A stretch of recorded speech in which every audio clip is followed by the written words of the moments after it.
Hey guys, tonight we're stepping into a world where beauty was pain literally, and surviving a skincare routine might have been the most dangerous part of a woman's day.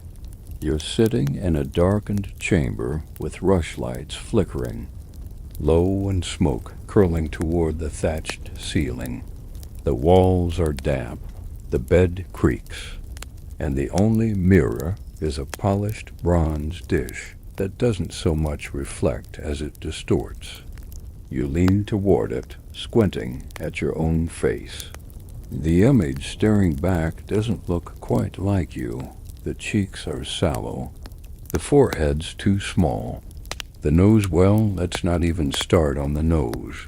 And yet, expectations press in. You're told a noble woman should have skin like milk and hair that shines like flax soaked in morning dew. You, on the other hand, just came in from hauling firewood through a pig-strewn courtyard. Your boots are caked, your hands are raw, but that doesn't excuse neglecting your appearance. After all, beauty back in this rough-edged, pre-mascara century isn't a luxury, it's a duty. It's how you show piety, class, and virtue. Even if the closest you've come to luxury is owning your own lice comb dot. And here's your first little reality check. You probably wouldn't survive this.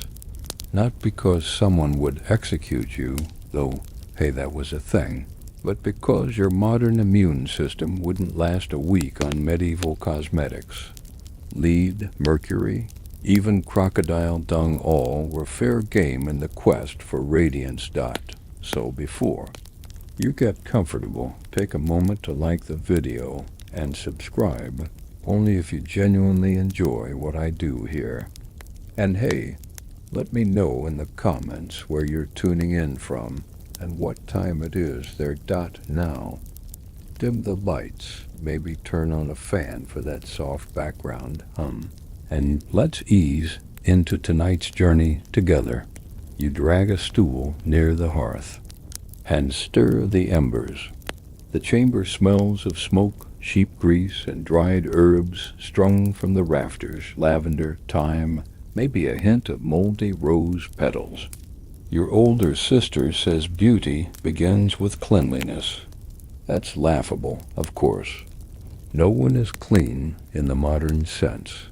But there's a hierarchy of grime, and you? You're aspiring to rise a few rungs. You pull your hair back, sighing. It's long, tangled, slightly sticky from candle soot. And yes, there are guests living in there. Lice aren't just expected. They're practically medieval roommates. You try not to scratch dot. Still, women of your station minor nobility, say, or a merchant's eldest, know certain tricks.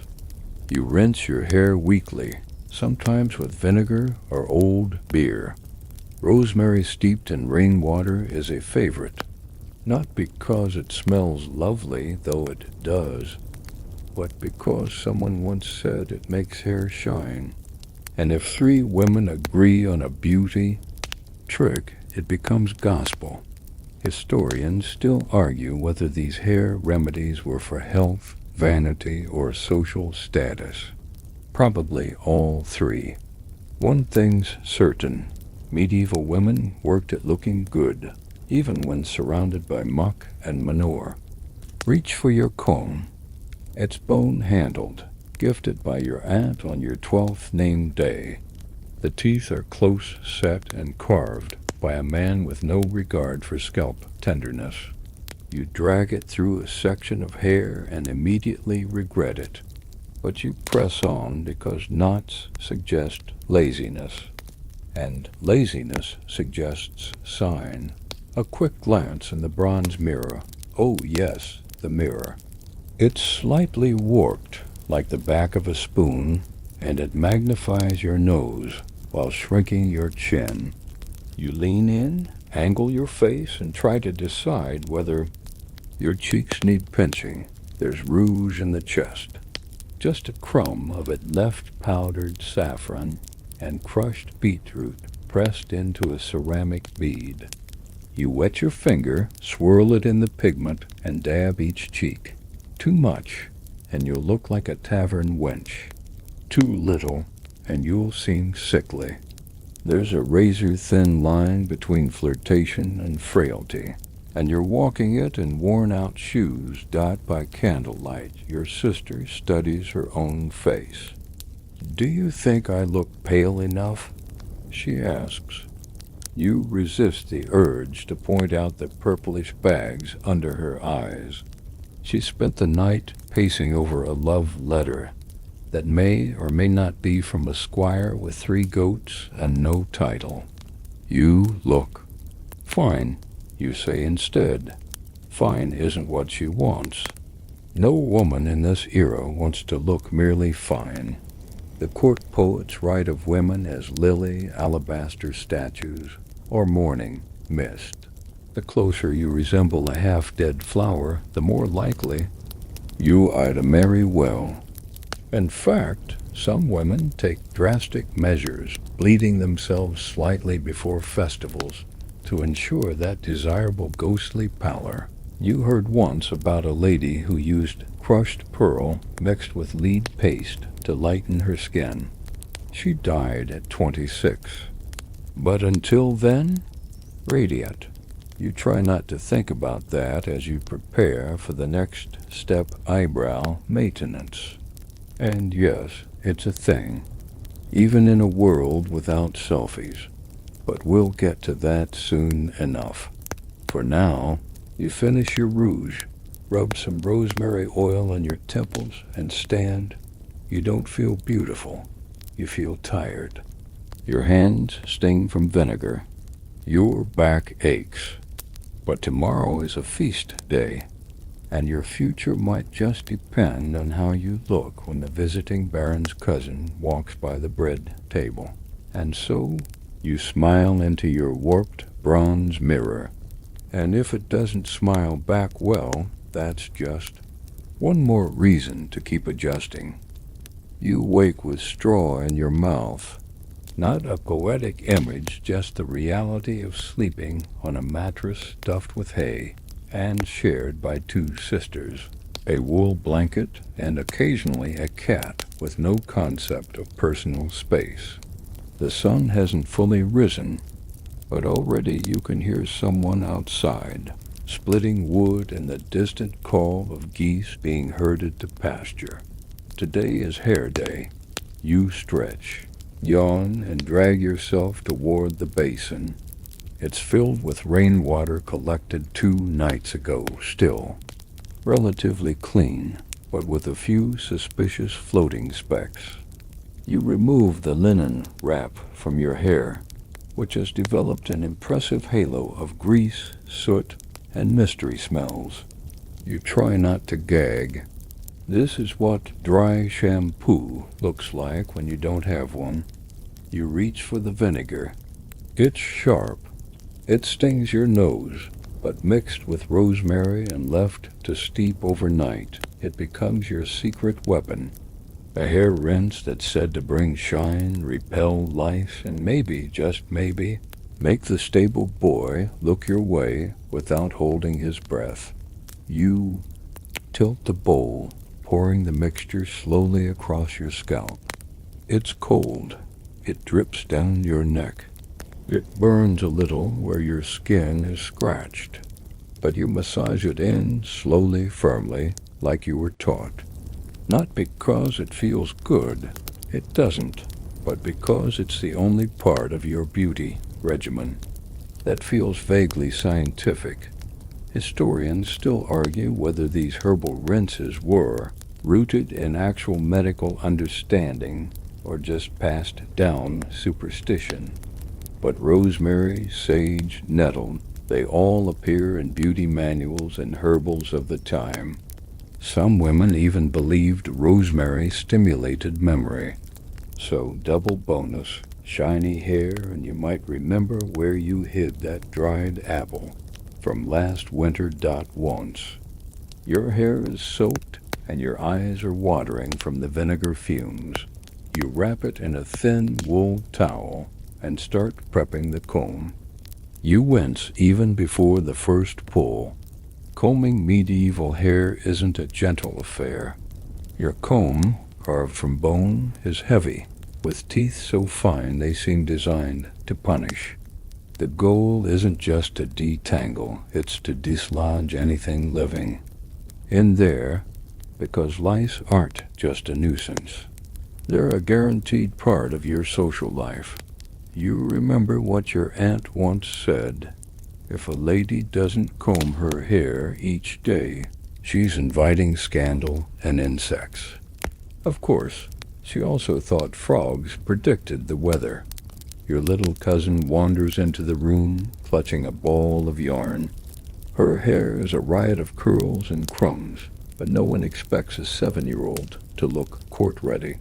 She watches you grimace as you drag the comb through another section and offers you're bleeding a little. You glance in the mirror. She's right. Your scalp has lost its skirmish to your grooming tool. Again. Still, you carry on. Beauty hurts. And it continues hurting well into the day. By midday, your hair is dry. Kind of. It smells pungent, an odd mix of sour and floral, but at least it doesn't look oily anymore. You twist it into a modest braid and bind the end with a strip of faded ribbon. The whole thing feels ceremonial. A quiet ritual in a world where most things are noisy and urgent. Someone once said a woman's hair is her crowning glory. That's a laugh in a culture where your hair is hidden more often than not. Married women keep theirs covered at all times, especially in public. The veil, the wimple, the hood, each a layer of status and modesty, depending on your rank and the decade. But the hidden parts matter. Even if no one sees it, you know what's under the veil. And your sisters will know. And your mother will inspect you before the evening prayers. And when your hair catches the light of a candle and glows like polished wood, someone will notice, even if they don't say so. And if they don't, that's what lavender oil is for. There's a small clay jar under your bed filled with thick, resinous paste. Beeswax, rosemary, lavender, and just a pinch of lard, because everything in the Middle Ages contains a pinch of lard.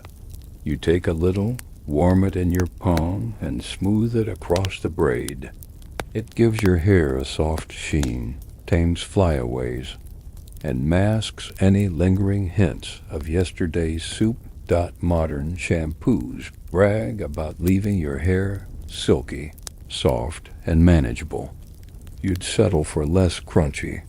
But for now, you manage. At supper, your sister leans in and sniffs the air near you. You smell like a hedge witch's drawer, she says. You smile. That's the closest thing to a compliment you'll get today. One woman at the feast, Lady Osana, arrives with hair so intricately braided it looks like a bird's nest made of spun gold. She's rumored to sleep sitting up so as not to crush her style. Another rumor says she dyes her hair with boiled celery root for extra luster. You make a mental note to steal some from the cellar later this week. Fringe fact: some women in the Mediterranean regions, particularly in Venice, sat in the sun wearing wide-brimmed hats with the crown cut out just to bleach their hair. The image is ridiculous. Women in ornate gowns, neck-deep in sunburn, with tufts of hair poking through, like sprouts in a planter box. But fashion is never about practicality. It's about signal. You're signaling wealth, leisure, and the ability to do nothing productive with your afternoon. And tonight, as you wash your hands in the last of the warm water, you run your fingers along your braid and feel what is that? Pride, perhaps, or relief. You didn't invent the rosemary rinse, but you've made it your own. You did the thing. You fought the good fight. And your hair for once doesn't feel like straw. You lean into your pillow of bundled wool, sigh, and wonder what tomorrow's beauty routine will require. Spoiler, it's probably going to sting. The cold clay feels heavy in your palm as you scoop out a smear of face paste.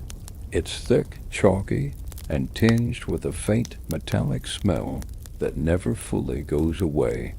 Your sister calls it moon powder, but that's just a charming name for something that's mostly powdered lead. Tonight, you're applying it thinly across your cheeks, forehead, and nose, every part of your face that might peek out from under a veil or hood. The goal? Whiteness. Not just paleness, mind you, but that glowing, corpse-adjacent porcelain look that says, I've never worked a day in the sun and I'm rich enough to risk chemical poisoning for it. The lead paste dries fast. It flakes if you talk too much. It makes your skin itch, but you dab it on anyway, careful to avoid the corners of your mouth where it tends to crack. You've seen older women with gray lines permanently etched into their smile. The lingering ghosts of beauty routines gone slightly too far. Historians still argue whether medieval women truly understood how dangerous their cosmetics were, if the slow, creeping symptoms of lead poisoning were simply mistaken for bad humors or divine punishment. Either way, you don't question it. You want to look refined, not ruddy. A flushed face suggests exertion or, worse, lust. Pale equals pious, pale equals elite, and pale hurts. The whitening creams aren't just lead.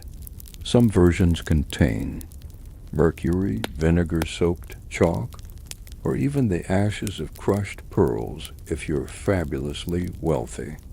Not that you'd know. You use what you have. Ground up eggshells, a bit of lime, white clay from the riverbank. Your cousin tried flour paste once. It looked good until it rained dot as you wait for the mask to dry. You sit by the fire, flipping through a small booklet of herbal sketches your aunt gave you last winter. There's a section marked for complexion to brighten and still wrinkles. It suggests crushed poppy petals mixed with duck fat, or powdered lily bulb blended with goat milk. One page even claims crocodile dung. Yes, crocodile dung applied to the skin at dusk will make a woman's face shine like the pale moon on still water. You hope it's a joke, but you wouldn't bet on it. Quirky as it sounds, beauty in this era is a weird fusion of medicine, magic, and misinformation. What works? No one really knows. But if a nun wrote it in a margin or a merchant's wife swore by it in passing, it gets passed along like scripture. That's how you end up smearing a plant you can't pronounce under your eyes while reciting a rhyme about St. Agnes and hoping for miracles. You walk to the mirror bronze, warped and unflattering as ever, and examine your reflection under candlelight. The whitening cream has settled. You look ethereal or ill. The difference is blurry.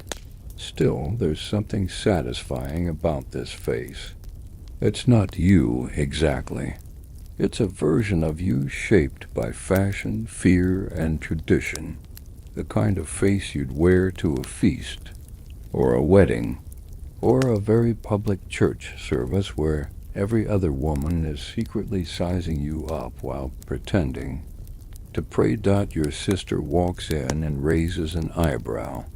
You look like a ghost. You nod. Good. She doesn't argue.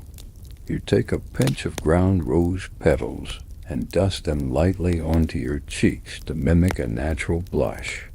It's an odd contradiction. Women spend all this time making their skin unnaturally white, then immediately try to fake the color back in. But it's not about realism. It's about the illusion of health, the careful curation of effortlessness. Later, that afternoon, you head to the square for the feast of St. Apollonia. It's crowded. The air smells like roasted meat, wet wood, and too many people packed into too small a space. You keep your veil low, your face angled slightly away from the sun. If your makeup melts, you'll have to scrub it off with lye water. When you get home, and that'll sting worse than the original application. Still, you catch a glance from a passing scribe. Just a flicker, a moment. Enough to make the effort feel a little less absurd. There's an older woman seated on a bench beneath the bell tower. She wears no makeup, no veil, and her hands are calloused from a life of work. She catches your eye and smiles, and for a moment you wonder, when do you get to stop doing all this? When do you stop painting your face and scrubbing your hair with vinegar and sitting in the dark, hoping the herbs actually do something? No one tells you. You'll just know. One day. Maybe when your daughter starts doing it for herself. Later, as you scrape the dried white film off your cheek with a sliver of linen, you wince.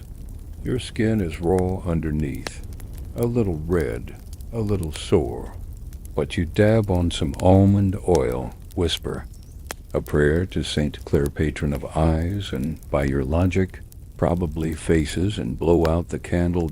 Tomorrow, you'll do it again. Because beauty in this world isn't just how you look. It's how well you can pretend you were born looking. Like that. You sit cross-legged on the floor, needle in hand, carefully teasing a thin hair from your forehead with the point. One by one, you pluck them. It's not about neatness. It's about class. That's right. You're plucking your forehead. Why? Because beauty in this strange medieval world means looking like a sacred painting come to life. And in those paintings, the Virgin Mary and noble ladies alike have smooth, high foreheads that stretch elegantly into the heavens. A small forehead, that's for farmers, milkmaids, and people who don't know better.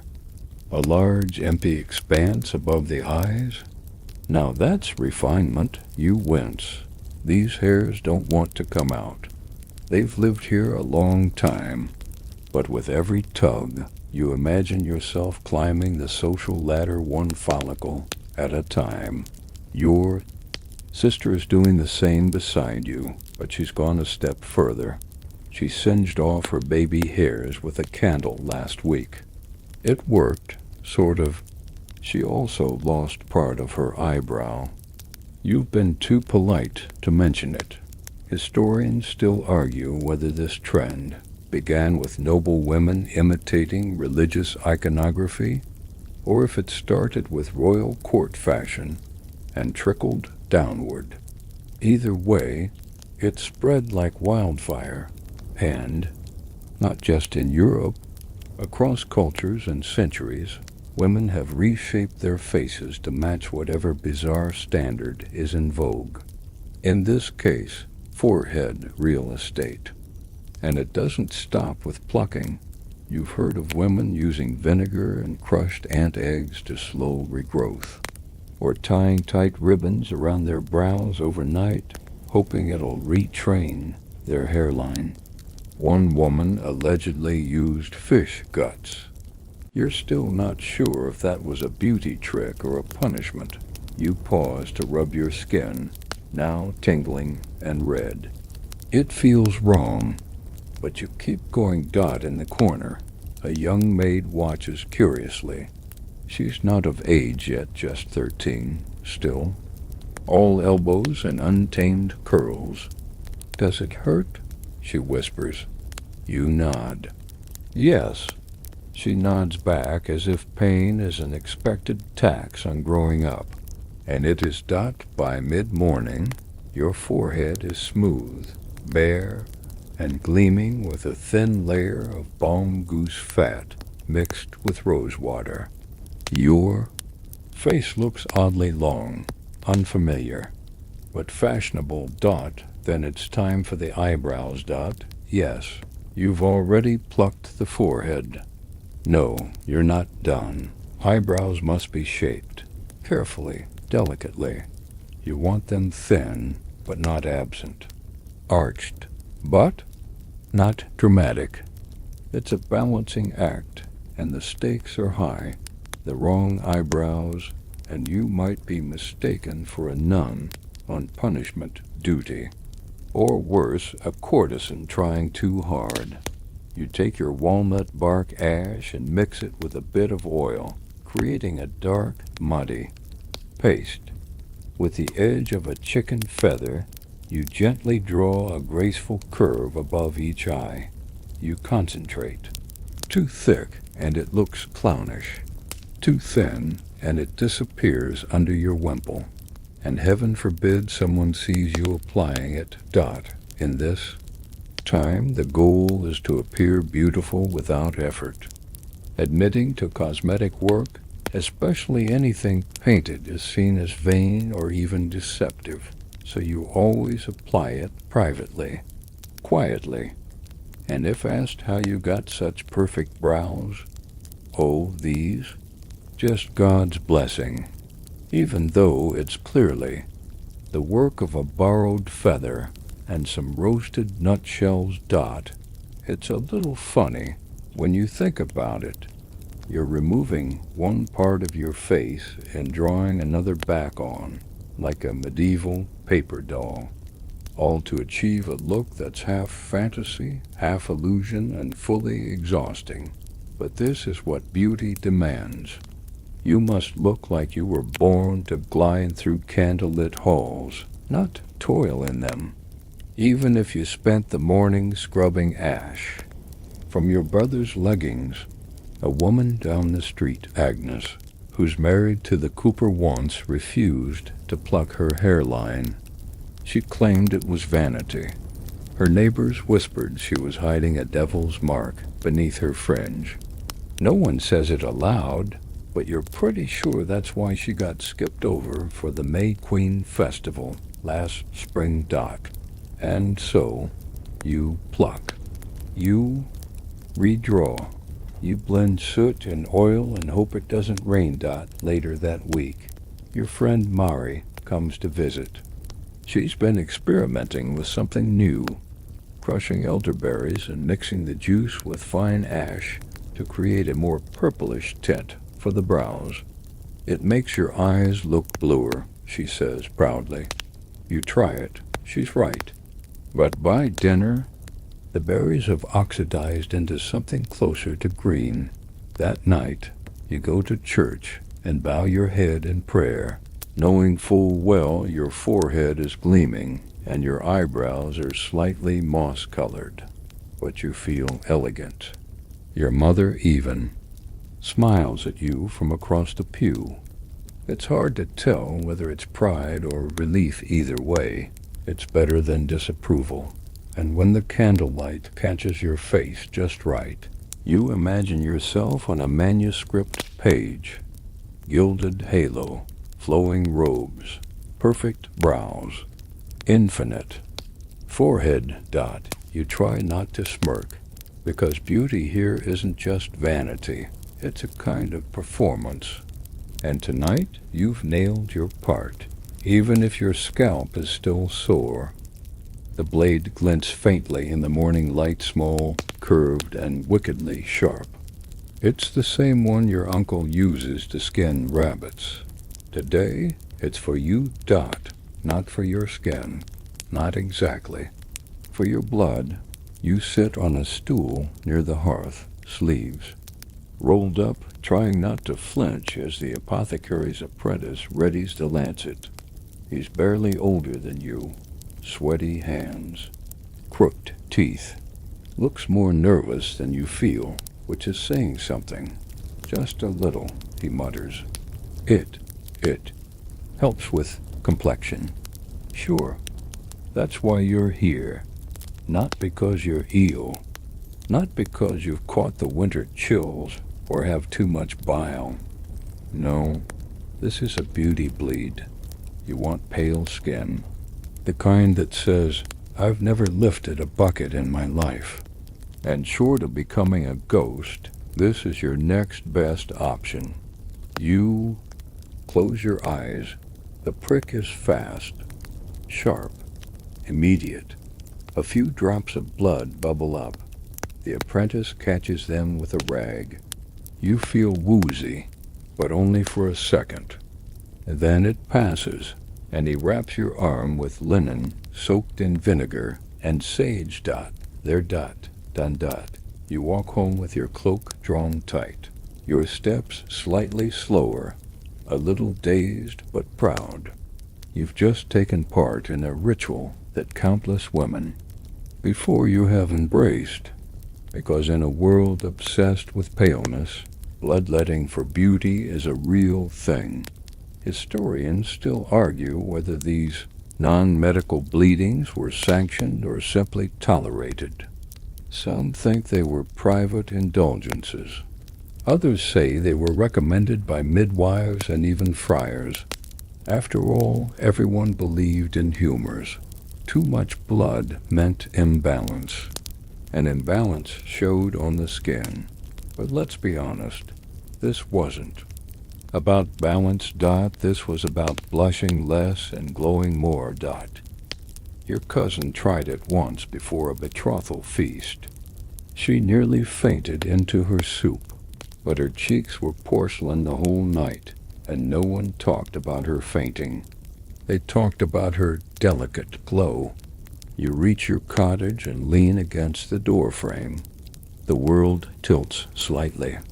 You laugh to yourself. The things women do. Later, at supper, your mother notices the bandage. You're not sick? No, you reply, just improving.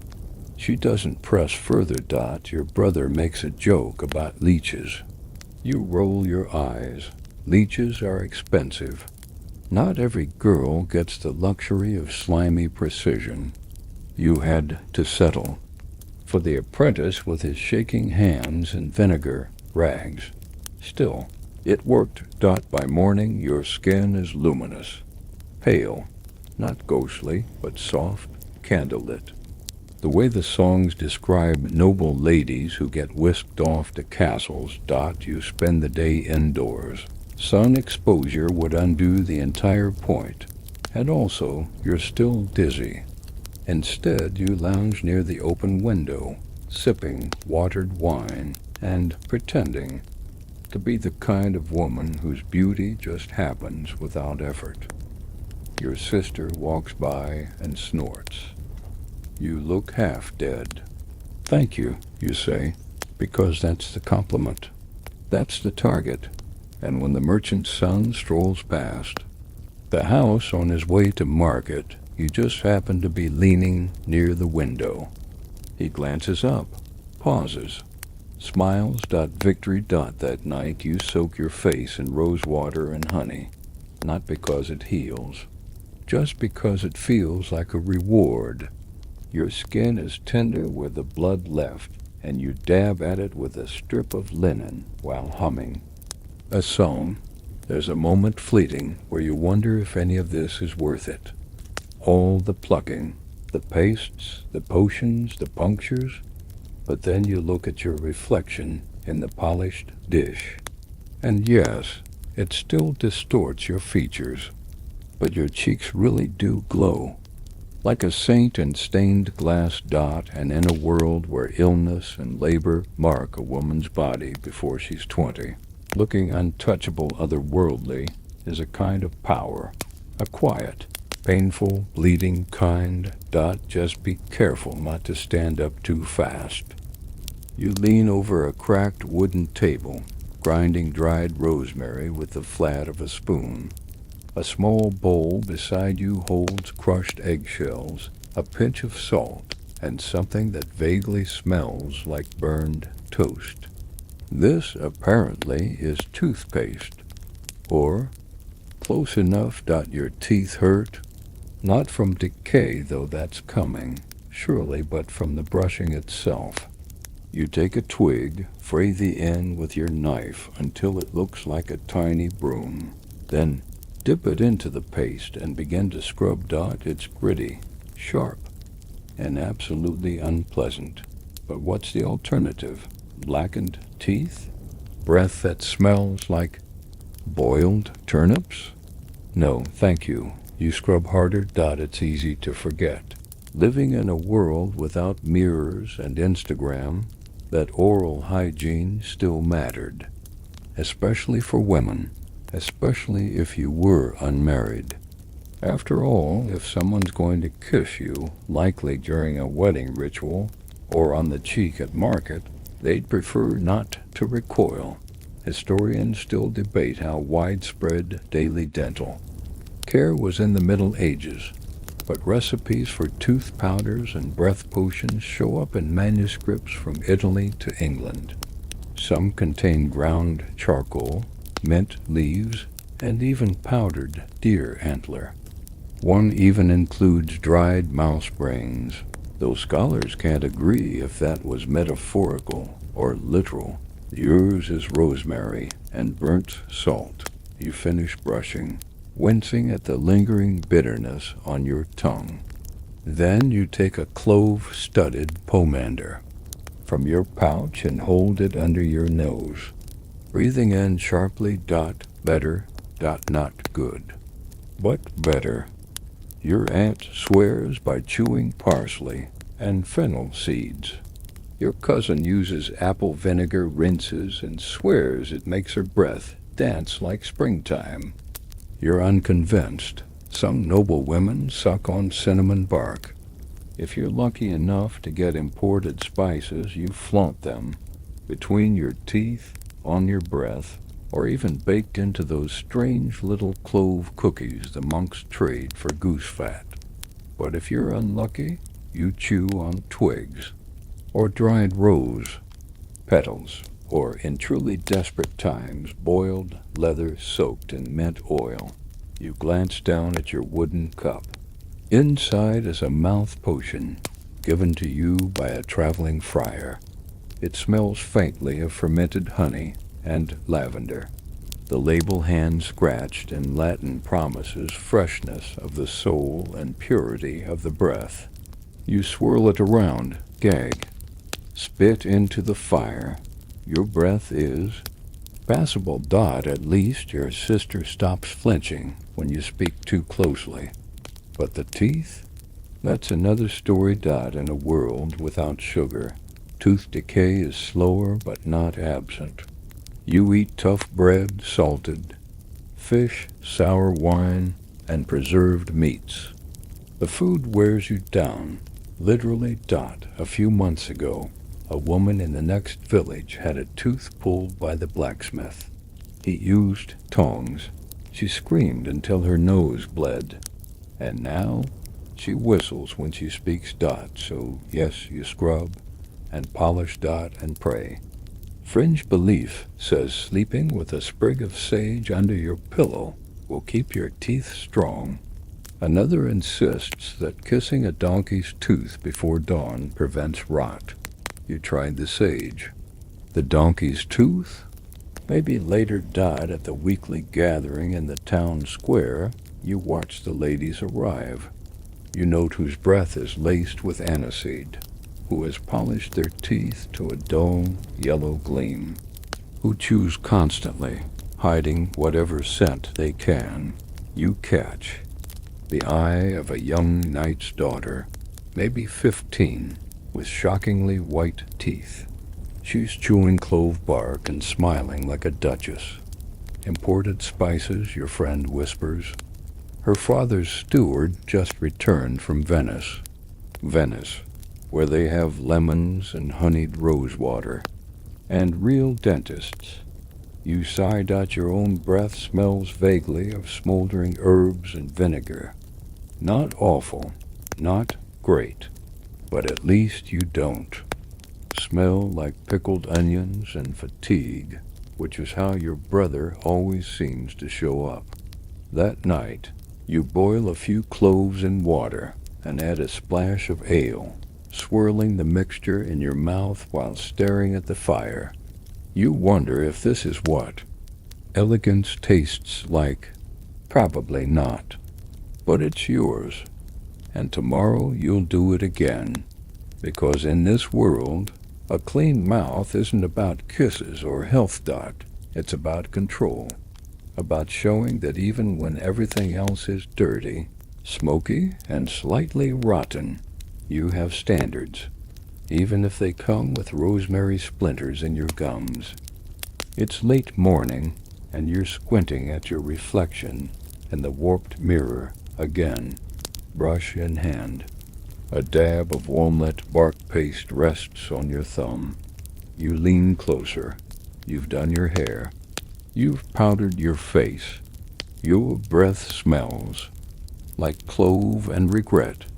Now it's time to tackle the part of your beauty routine that's controversial. Your eyelashes. Yes, they're there. And no, they're not supposed to be. You blink slowly. They're long, dark, natural. In the modern world, people would compliment you on them. Ask if you're wearing extensions. But here, in this century, long lashes whisper temptation. And temptation, well, that's the devil's favorite beauty tool. You press a damp linen cloth against your eyes and begin to gently wipe. Over and over, trying to dull the lashes' sheen, remove their definition. A few fall out. You wince. You keep going. Because the rules say eyebrows, yes, draw them boldly. Lashes, hide them. Or better yet, remove them. Historians still argue why eyelashes were seen as suspect. Some say they were linked to eroticism lush. Lashes fluttering suggestively. Others think it was about modesty, about keeping the eyes plain and expressionless. After all, eyes were said to be windows to the soul, and no good girl wants lace curtains on those. Your friend, Mari, told you once about a nun who burned her lashes off entirely, not as punishment by choice. She wanted to be closer to God, Mari whispered, wide-eyed. You're not sure whether that worked or not, but the idea stuck with you.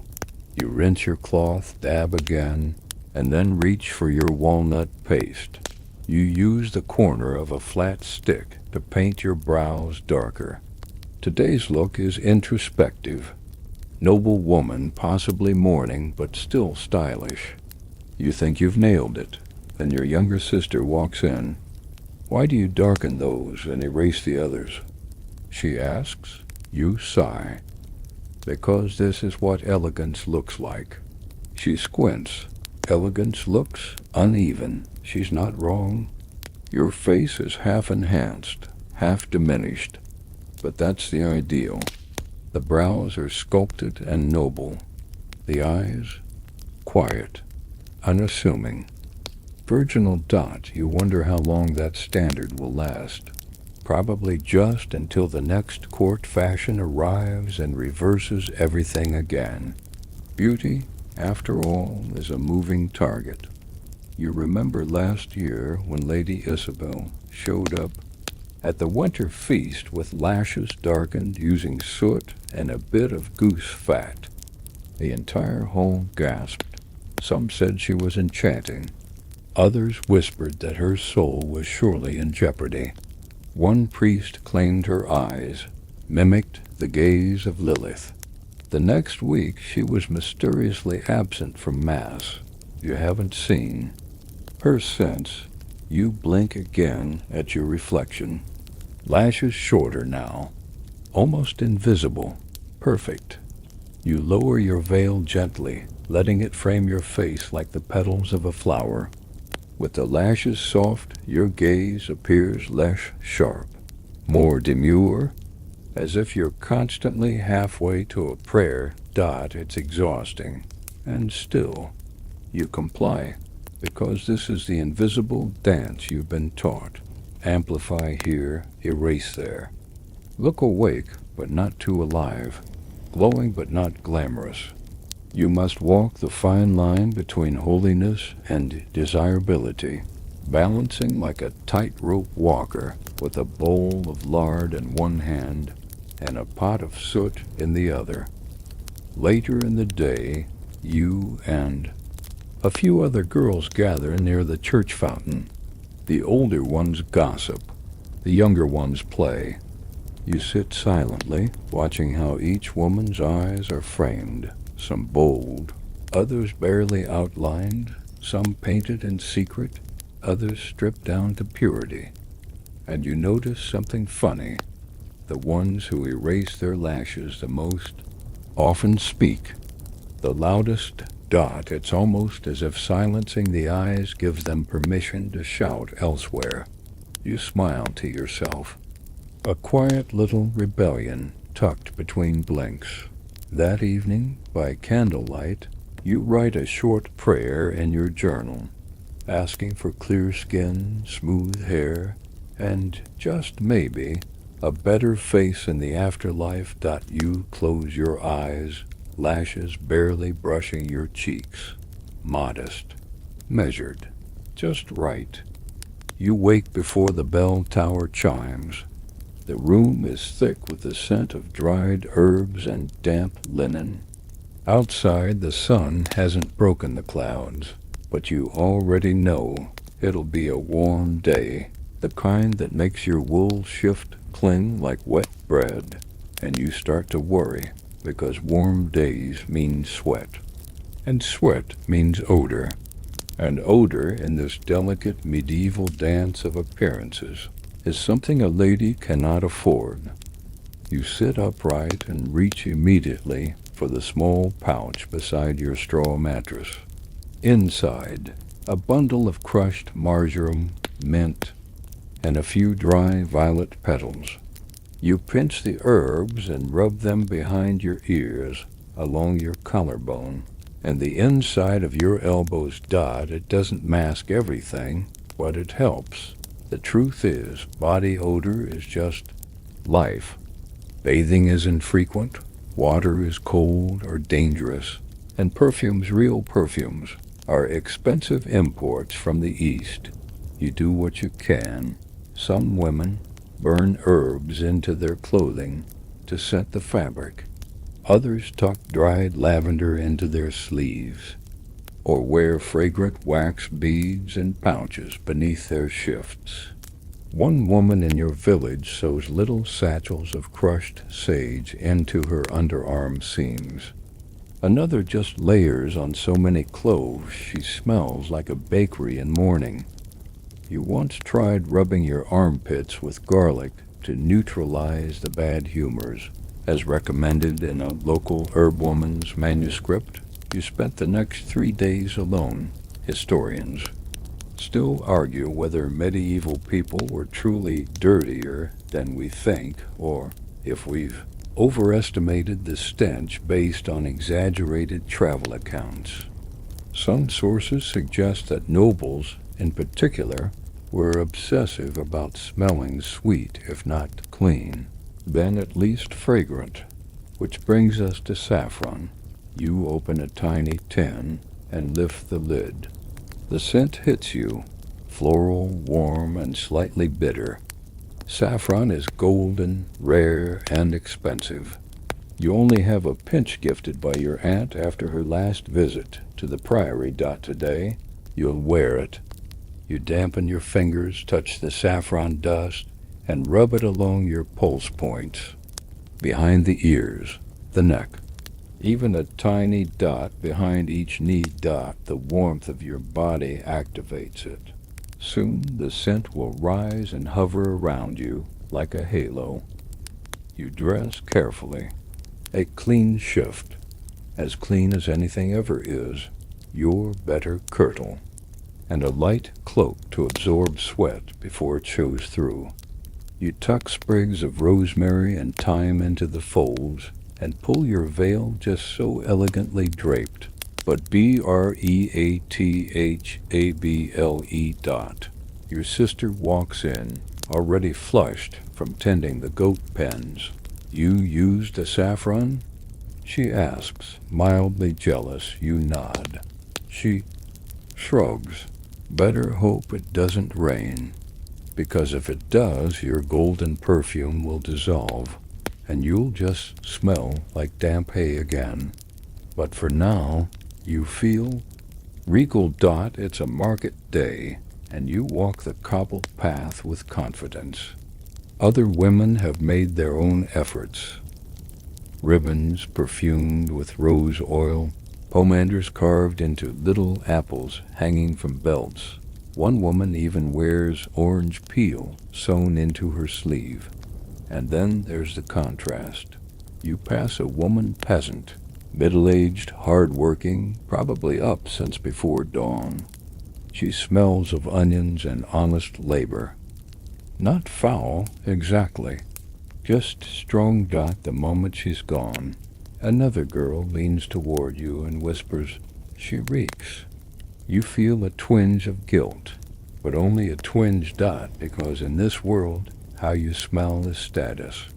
Not just cleanliness, but who you are. The wealthy smell like spices and gardens. The poor smell like smoke and salt. Your saffron, rare and warm, tells the world that you're closer to one than the other. Even if your hands are still rough, and your shoes leak in the rain. At the bakery stall, a merchant's apprentice compliments your scent. Like summer, he says. You thank him and float home half a foot above the ground. Later, in the evening, you sit by the fire with your legs tucked under you. The scent of saffron still lingers faintly, mingling now with the smoke and your own fatigue. You pick up a scrap of parchment and begin listing herbs you might try next. Sweet Sicily, dried apple peel, elderflower soaked in cider vinegar. You're always thinking ahead, because beauty isn't a single act, it's maintenance. And smelling good? That's part of the illusion, even if it costs your last pinch of gold powder. You stand stiffly, arms overhead, as your sister yanks on the ties of your bodice. The fabric groans. You do too. "Stop breathing," she mutters. You try. It doesn't help. With a final, ruthless tug, she knots the laces and steps back to admire her work. You feel like a sack of barley held together by willpower and desperation. Welcome to the world of medieval body shaping, a realm where beauty means posture, and posture means pain. The bodice you're wearing is stiffened with thin whalebone, slats sewn between layers of rough linen. It's not quite the corsets of later centuries, but the intent is there. Flatten the chest, lift the spine, smooth the torso. Make a woman look more like a sculpture and less like a person who walks, eats, and occasionally sits. You try to bend. You cannot. Good. That's the point. Fashion is fickle, and in this age it shifts like sand. Some decades favor a modest, column-like figure. Others a curved silhouette with cinched waists. Right now, you're somewhere in the middle assortment of tightly wrapped rectangle with a hint of curve and absolutely no capacity for lunch. Historians still argue how widespread boning and stiff bodices were outside noble courts. But surviving garments, illustrations, and wardrobe accounts all point to one truth. Shape mattered, even when comfort, DIDN single quotes T. Your underclothes, yes, Their layers include a linen chemise, the stays you're currently gasping in, a petticoat for modesty, and an outer kirtle dyed a somber blue, courtesy of last year's woad harvest. You add a cloak, mostly for fashion.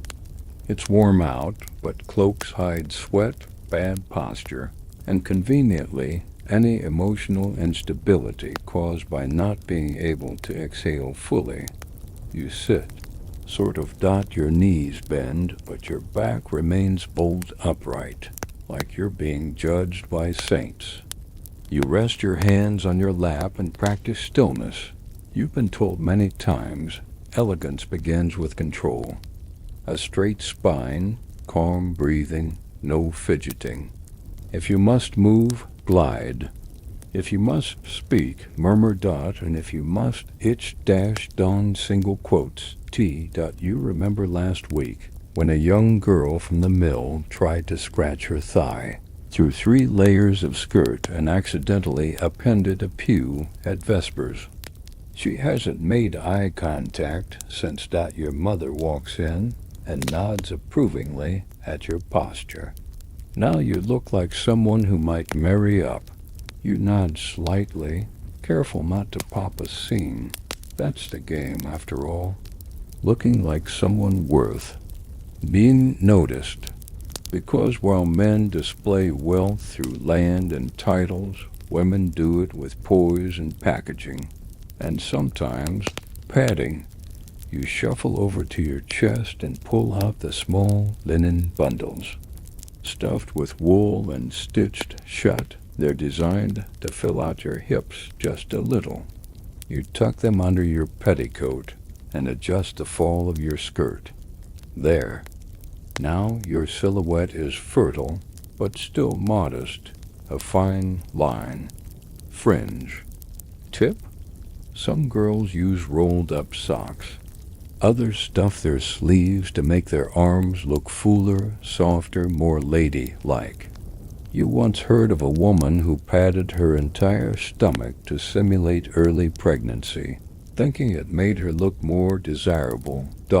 It didn't end well. You head outside for the midsummer procession, careful not to stumble on the uneven road. Your shoes are thin, your back aches, and you haven't taken a full breath since breakfast. But as you pass by the other women, you see it.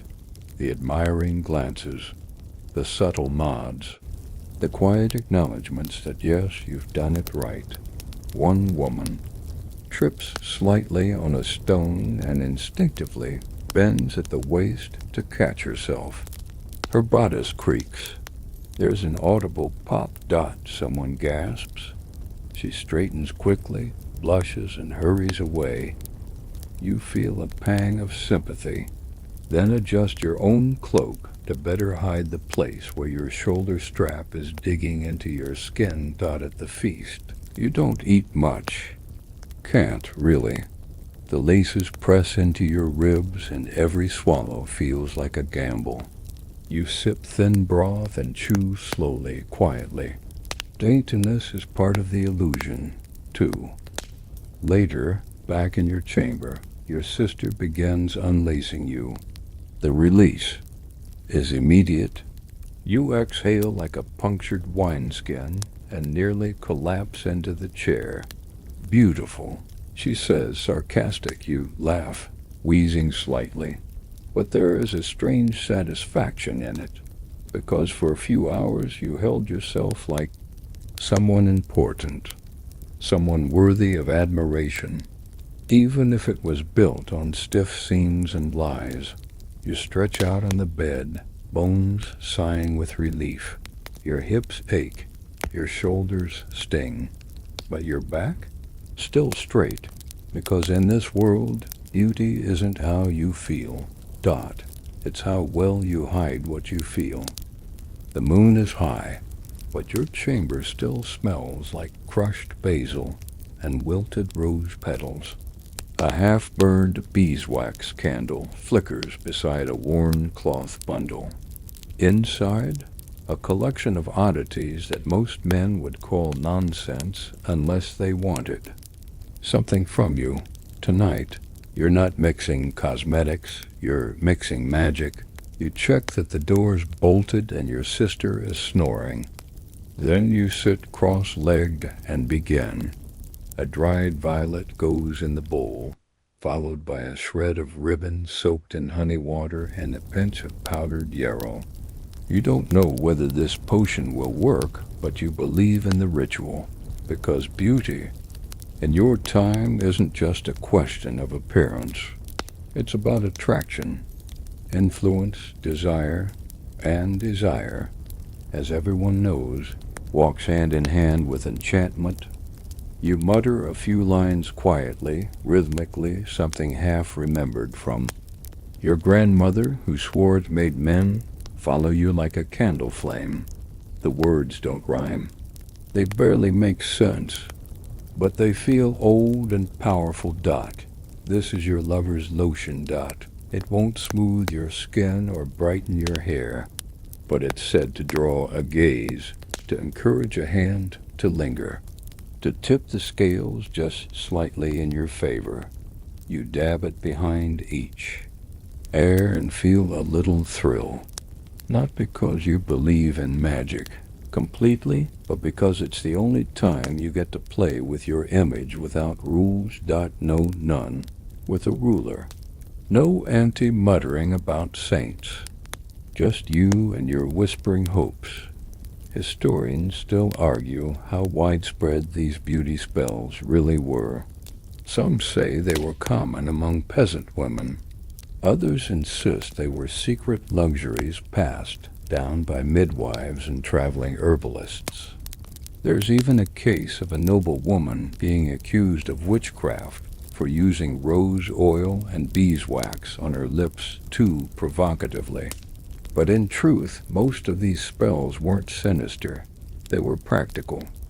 You once met a woman who brewed chamomile tea with a silver coin inside it, then poured it over her feet, swearing it made her more graceful. Another tucked fresh sage leaves into her bodice every Sunday. It keeps the wrong men away, she whispered. And then there's you. You blow out the candle and lie down, heart racing, skin still tingling from the scent of crushed thyme. Something sweeter hope, maybe. You remember that merchant's son, the one who smiled when you wore saffron.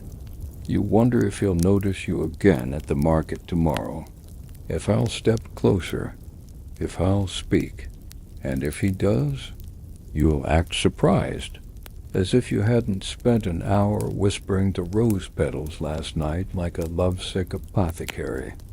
Some women sew secret charms into their sleeves. Others wear garters embroidered with runes for attractiveness or charm. You even heard of one girl who kept a lock of her beloved's hair in her girdle. No one ever questioned her confidence. One fringe tale says if you rub your lips with a mixture of ash and beeswax on the new moon and kiss a mirror, your future husband will appear in your dreams. You tried it once, you dreamed of a goat, but still, it's worth trying again, because in a world where your future depends on how others see you, you'll use every tool available, not just powders and plucking, but potions, whispers, charms, soft rebellions against fate. In the silence of your chamber, you rewrap your bundle of herbs and slip it beneath your pillow. The scent is calming, now woodsy, floral, a little strange. You inhale deeply. You're not sure if anything will come of it, but somehow you feel more beautiful. Not in a mirror, not for a feast, but inside your own skin, and that for once might be enough. The wind outside bites at your cheeks, but your neckline refuses to budge. It's lined with fur fox, maybe rabbit, and it itches like mad. Still, you keep it in place. Why? because it's fashionable. And fashion, in your world, means enduring discomfort in the name of looking very slightly better than the woman next to you. Today, you're braving the cold, not for church, not for a feast, but for the latest look. You've stitched extra trim into your gown's collar, added a hood lined with stiffened linen, and even sewn bells onto your shoes, not because they're practical, they're not, but because the Queen wore them at Candlemas, and now everyone else is scrambling to copy her. You pass another girl in the square whose gown is trimmed in what appears to be dyed squirrel. You raise an eyebrow, bold, slightly ridiculous, but undeniably on trend. Historians still debate how fast fashion traveled in medieval Europe, but one thing's clear, people paid attention. Courtiers mimicked royalty. Townswomen mimicked courtiers. And you? You mimic whatever your neighbor's slightly wealthier cousin wore last Sunday. Which is why you're currently overheating under 3 layers of wool and rabbit fur while pretending you're not sweating through your shift. Your cousin once wore her sleeves so wide they dragged in the mud. She cried when a passing dog mistook them for a chew toy. Lesson learned? Not really. A month later, she added embroidery, because trends are powerful. Even when they're absurd. You remember when someone said pointy shoes made you walk like a lady. Never mind that they caused bunions and tripping accidents. You wore them anyway. So did your friends. One girl even stuffed wool into the tips to make them longer. There's another trend you've tried once. Plucking the eyebrows into a thin line, then painting a second higher brow just above it. The effect? Perpetual surprise. But very noble, some. Women go even further. You've heard tales of iron corsets. Not for shaping, just for showing. Women would open their outer garments slightly, letting the metal glint through like armor. The fashion of queens, someone whispered. Also the fashion of people who enjoy bruised ribs. Fringe fact. In some parts of Burgundy, noble women once powdered their gowns with crushed pearls to mimic moonlight shimmer. The result? Gorgeous and wildly impractical. You'd cry if someone hugged you. You trudge through the market, your feet aching from shoes too narrow, and your neck stiff from holding the hood just right. But you don't complain, because when a passing noble glances at you and pauses just a little, you know it's working. You walk slower now, cloak fluttering slightly. It's not about seduction. Not exactly. It's about signaling that you're part of something attuned, refined, worthy, even if it means chafing in places you didn't know existed. Back home, you peel off your layers.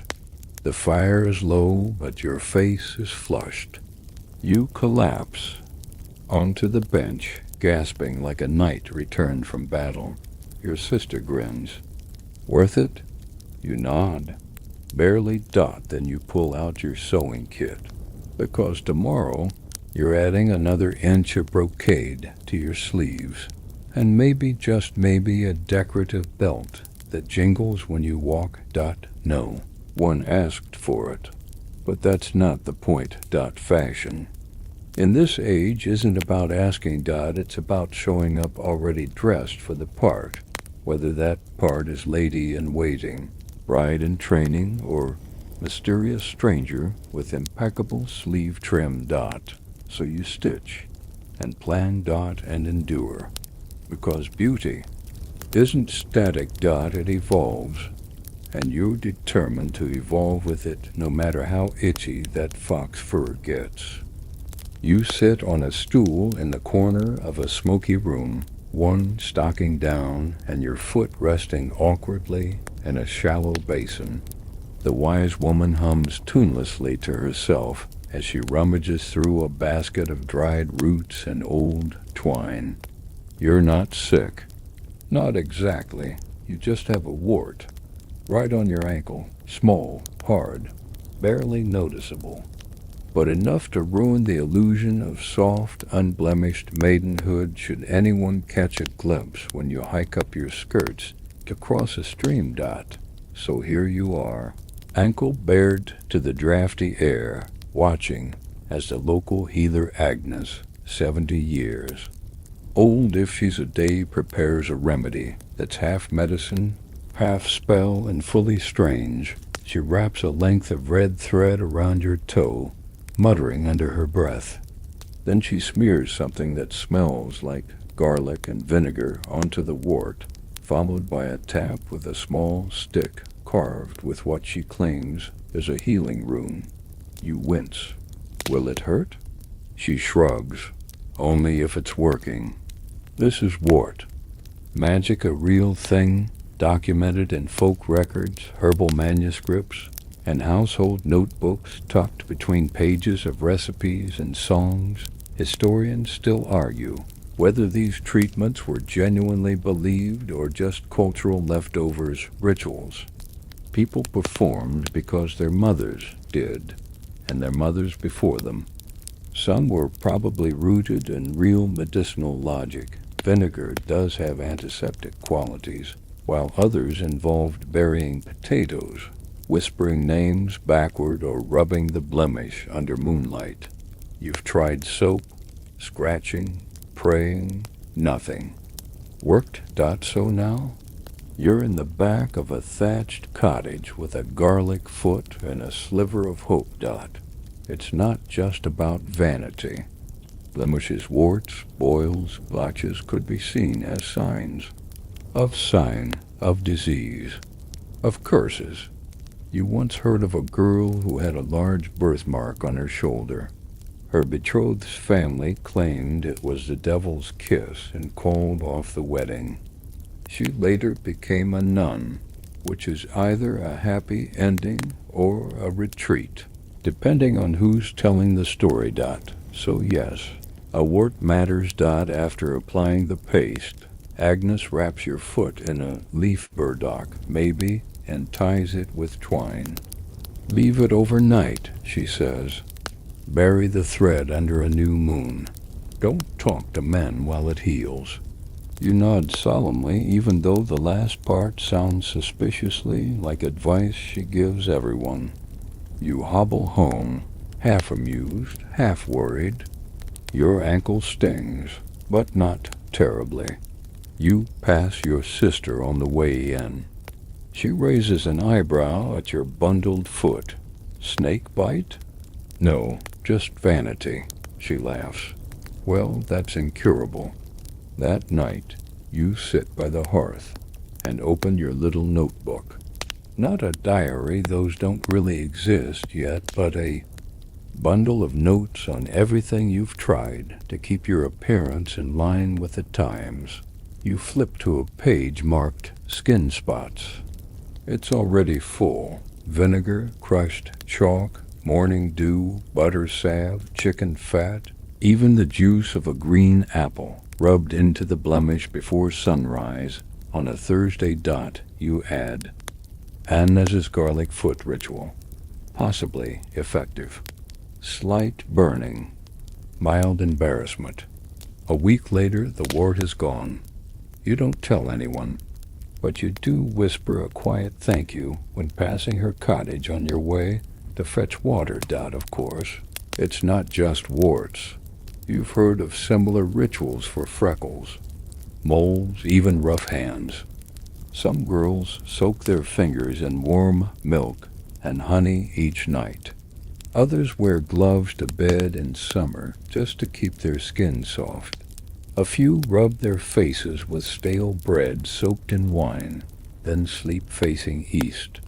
No one agrees on why that works, but someone said a noblewoman in France did it, and that's good enough. You pause one evening to study your own skin in candlelight. It's not perfect, but it's smoother than last year, less tired looking than your older cousins, and certainly less cursed looking than the girl down the road with the boil on her chin. Poor thing, you feel a flicker of something close to pride, Dot, not because you've conquered your body, but because you're learning it, manipulating it, mastering the tiny tricks that make survival look like serenity. And in a world where looks can tilt your fate, that's a kind of power you're not ready to give up, even if it does smell like garlic. The heat hits you first, the thick, damp warmth of a room packed with bodies and steam and a lifetime of secrets. Then comes the scent, sweet birch, soap root, smoke, and something distinctly human. Dot, welcome to the public Bathouse. Dot. You step carefully across the damp wooden slats, towel clutched in both hands, eyes scanning for a quiet corner. Of course, there is no such thing here. Just benches packed with women of all shapes, ages, and stations, laughing, gossiping, scrubbing one another's backs, and occasionally slapping someone for hogging the hot water. Dot. It's both humiliating and oddly freeing. You'd forgotten what your own knees looked like in proper light. You slide onto a bench beside your cousin, who's already halfway into a story about her neighbor's maid and a butcher's apprentice. She's scrubbing her arms with sand and soapwort like she's trying to erase her sins. You nod politely, then reach for your own bucket. This is beauty by bathing, a rare luxury. In a world where most homes don't even have private wells, let alone tubs. But bathhouses, when you can afford the coin and courage, offer something better than cleanliness. Dot. They offer transformation, and maybe just a little drama. Historians still argue how common these co-ed or gender-segregated bathhouses were, especially in different regions and time periods. But records show they were surprisingly popular throughout medieval Europe, especially before the later plague years made everyone suspicious of public spaces and, unfortunately, water. The bathhouse isn't silent.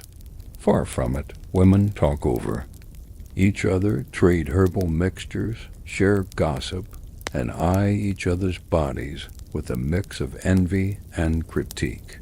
It's a performance, a competition, a reunion, and for many the only time they can safely complain about husbands, mothers-in-law, or that weird rash on the back of their knees. You scoop water from the central basin and pour it over your shoulders. It's hot, almost scalding, but it shocks the grime from your skin. You scrub with a linen cloth soaked in wood, ash, and lavender, then rinse with water scented faintly with thyme. Beside you, a merchant's wife is applying a face mask made of warm clay and goat milk. Another woman is using a shell to exfoliate her feet. A younger girl grinds salt and lemon peel together in her palm, preparing a paste for her elbows. Dot. This is not a place for modesty or mystery. Here, every bump, wrinkle, and mole is exposed. But instead of shame, there's acceptance, laughter, commentary, a communal shrug that says, yes, we're all flawed, and also fabulous, and for 1 hour that's enough. Fringe tip. Some women believe that sitting in steam infused with marjoram and sage will not only cleanse the skin but ward off bad luck in marriage. Others just like the smell. You try it. You cough a little. It's worth it. Your sister arrives late, flustered, claiming she forgot it was bath day. She smells like pickled cabbage and embarrassment. You make space beside you and hand her your brush. She scrubs in silence for a while. Then she whispers, "You look fresh." You smile. You feel it. Not just clean, but seen. Because here, beauty isn't powder and paint. It's ritual. The soak, the scrub, the moment when you rinse away the weak and emerge as someone slightly newer, slightly softer. You close your eyes and breathe in the steam. Your muscles loosen. Your skin tingles, and you remember. Once upon a time you dreaded this place. The nakedness, the noise, the judgment. Now you know better. It's not about hiding. It's about becoming. When the bell rings to signal the next group, you towel off quickly and rewrap your hair. Your skin glows. Your shoulders are relaxed. You feel like a candle still warm from being blown out. As you step back into your shoes and wrap your cloak tight, someone presses a small packet into your hand. It's soap root wrapped in wax paper. You turn. It's the older woman from the basin. "For next time," she says, smiling. You thank her and walk into the cold night. Feet damp, hair steaming, chest full. The stars overhead shimmer faintly, and for once you don't feel the need to cover anything. Your fingers tremble slightly as you fasten the clasp of your daughter's cloak. She's only 13, but already her cheeks have that soft, rounded glow, and her eyes, those wide, hopeful eyes, have started drawing glances in the village square. You try not to notice, but you do. Because now it begins. Her first true feast. Her first time sitting near the head of the hall. Her first time learning how to be seen, but not too much. Be lovely, but not bold. Be modest, but not invisible. Welcome to decorative virtue. You smooth the edge of her veil, tugging it down just a touch more. It slips back up. Of course it does. She hasn't learned yet. The veil isn't just fabric. It's symbol. It tells everyone she's pure, obedient, and valuable in the marketplace of matrimony. She yawns. "It's just a meal, Mama." You smile, soft and strained. It's never just a meal. You remember your own first feast. The weight of borrowed jewels. The sour taste of nerves under clove-sweetened breath. The way your mother adjusted your sleeves 3 times before letting you walk to the carriage. It wasn't about food then. It isn't about food now. It's about display. Historians still argue how early young girls were formally trained for marriage, but among families with status or even aspirations of it, the preparation started long before any official proposals. Beauty became a project, a shared project. You teach your daughter to sit straight, to tilt her chin, to smile just enough to seem charming, but not so much she appears vain. You guide her hand to the rosemary rinse, reminding her to apply it the night before, not the morning of, when the scent is too strong. You show her how to warm beeswax in her palms to soften her lips without glossing them. And you say nothing about the tiny pimple near her nose. Because if you don't mention it, maybe she won't either. You pack a pouch for her, a lace-trimmed kerchief scented with lavender, a strip of apple peel to chew before entering the hall, and a needle tucked in the hem of her sleeve, just in case the veil slips. Again, she looks at you, uncertain. What if I mess it up? You press a kiss to her forehead, the one you once plucked bare in your own youth. You won't. And even if she does, that's part of the ritual. Every girl stumbles once. Every girl eventually learns. At the feast, she sits between 2 other daughters of hopeful mothers.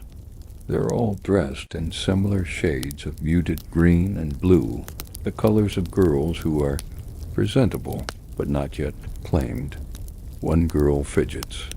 Another stares too long at the night serving roast. Your daughter? She folds her hands in her lap and recites something from her psalter. You watch from a distance, pretending not to. She's doing fine. No, she's doing well. Later, on the ride home, she beams. One of the Baron's sons offered me honey bread. You raise an eyebrow, and I took only half, she says proudly. She's learning. Fringe fact. Some noble families kept detailed notes on their daughter's feast behavior, tracking which outfits drew the most attention, or which hairstyle earned a compliment from a visiting cousin. It's matchmaking by spreadsheet, just without the math. You never wrote things down, but you remember. You remember the first time a man asked your father about you. The first time your name was whispered in connection with another. The first time your mother wept not from sadness, but from relief. You tuck your daughter into bed that night, brushing a stray curl from her cheek. She's beautiful, not just because of the saffron behind her ears or the veil that stayed mostly in place, but because she believes she's beautiful, and belief is the strongest cosmetic of all. You sit by the fire alone, soaking your feet in warm water scented with thyme. You catch your reflection in the kettle, warped, familiar, a little older now. Smile, because tonight it wasn't about you, and that might be the loveliest thing of all. You wash your face slowly, gently, with warm water that smells faintly of rosemary and yesterday's ashes. The cloth is soft from wear. The basin is chipped. The candle beside you flickers as if it too is winding down. It's late. The house is quiet, and you're tired. Not just the kind of tired that comes from hauling buckets or sitting too long in a too tight bodice, but the slow, bone-deep weariness of having worn beauty like armor for so many years. You lean over the basin and splash again. The rouge runs off your cheeks in streaks. Your eyebrows smudge slightly. A bit of walnut paste gathers at the edge of your jaw. You reach for the linen again and wipe it clean. And then, there you are. No powder, no paint, no saffron or sparkle or whispered enchantments. Just your skin, your eyes, your mouth. You look older, a little uneven, but more real than you have all day. You sit for a moment in that flickering candlelight, not moving, not performing, just breathing. Your shift hangs loose over your shoulders. Your hair is half unbraided, a few strands, sticking in odd directions. You don't care, because no one's watching. There are no eyes to impress. No glances to collect. And that might be the most beautiful part of your day. Historians still argue whether women of the medieval period truly internalized beauty standards, or simply performed them for survival. Whether they believed they were ugly without their routines, or if they understood it all as a kind of play, a costume parade they stepped into when necessary. You're not sure. Maybe it's both. Maybe you believed you needed to look perfect. Maybe you didn't. Maybe you just did what you were taught. And maybe you taught your daughter the same. But now, with the fire down to coals and your reflection finally honest, you wonder, when did it stop being for them and start being for you? You wrap your veil and place it on the stool beside your bed. You lay back against the creaky straw mattress, letting your arms go limp. Your skin feels clean, Your muscles ache in that satisfying way that says you made it. The candle guttered, then steadied. You close your eyes. Tomorrow the routine will start again. The plucking, the scrubbing, the dabbing and dusting. You'll adjust your veil a dozen times. You'll chew parsley before church. You'll remind your daughter not to smile too widely. But not tonight. Tonight. You're simply you, just skin and soul and silence. And that, you realize, might be the truest kind of beauty you've ever known. The fire is nearly out now, just the occasional crackle under the ash. Your body sinks deeper into the mattress, the last of the day's tightness melting into the straw beneath you. Outside, a breeze rattles the shutters softly, rhythmically, like the breath of some distant sea. You pull the blanket up to your chin. It smells of lavender and thyme. You let your thoughts drift backward to rosemary rinse and saffron perfume, to crooked combs and crooked smiles, to the sting of a plucked hair, the heat of the bathhouse, the soft click of your daughter's shoes. Across the stone floor, little echoes of a life measured in gestures so small no one else ever noticed them. And that's the strange thing about beauty, isn't it? It's never loud. It's never sure of itself. It hides in corners, in the curl of a finger, the whisper of a veil, the breath held before a smile. You exhale slowly. No one needs you to be anything now. Not graceful, not radiant, not wise, just still. The shadows stretch long against the walls, softening the edges of everything. Even your worries seem distant now, like voices behind a door you've just closed.